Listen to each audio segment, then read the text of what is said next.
My name is Blake. I'm a student here at San Francisco State, and I run a little magazine here that I'm going to talk to you guys about.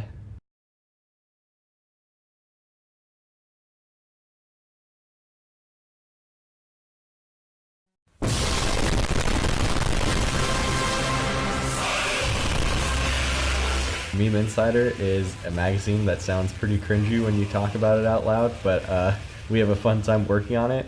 Basically, me and a team of volunteers each month come together to make a monthly magazine issue about why the big memes are the big memes and why the trash memes are the trash memes.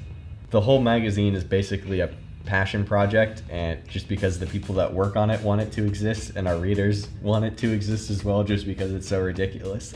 It feels good to know that Meme Insider is growing. We've had a bunch of cool opportunities. I've got to talk to a lot of cool people. We've had different CEOs from sort of different tech companies reach out to us and just say they like the magazine. We've been interviewed by Vice News. We were even mentioned in an article in the New Yorker, which was kind of cool.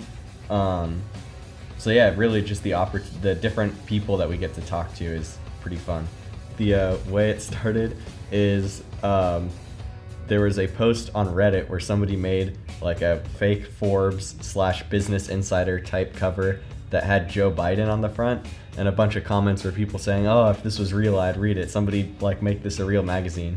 So then the guy that made the original post in the comments started recruiting people, and I was one of the first people to respond. Then from there, the original guy passed sort of the reins of the magazine along to someone else who ran it for a little while, and now he works for the YouTube channel Philip DeFranco. He put 3 people that had already been working on the team for a little while, which included me, and I was sort of put in charge of the design aspects. Another guy was sort of put in charge of the business, which is like our Patreon, our income, and then the last guy was the editor-in-chief. So now the 3 of us run it, and we've been running it for, I want to say, a little under a year now.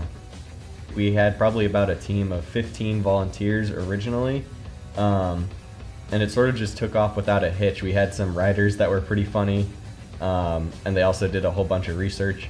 Along with that, the design team were just a bunch of sort of amateur designers that had a certain amount of skills that were just excited to work on projects. As crazy as it sounds, we took off pretty easily and people were interested in the magazine, so we had a decent amount of readership too.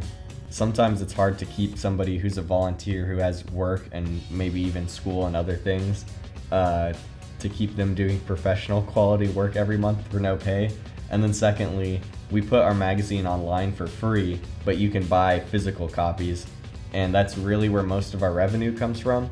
Our future plans right now consist of a YouTube channel that we just launched, which sort of takes the same sort of comedic style of our articles that pretend to be professional, and making videos in that same style. We sort of satirize people like Vox News, if you've ever heard of them. And who was feeding those frogs chemicals? But today, we finally have an answer that mankind has sought out for years. Just how big is Jack's film's forehead? We've also launched a podcast that has pretty inconsistent upload rate, and then from there it's basically making more magazines, making our magazines better.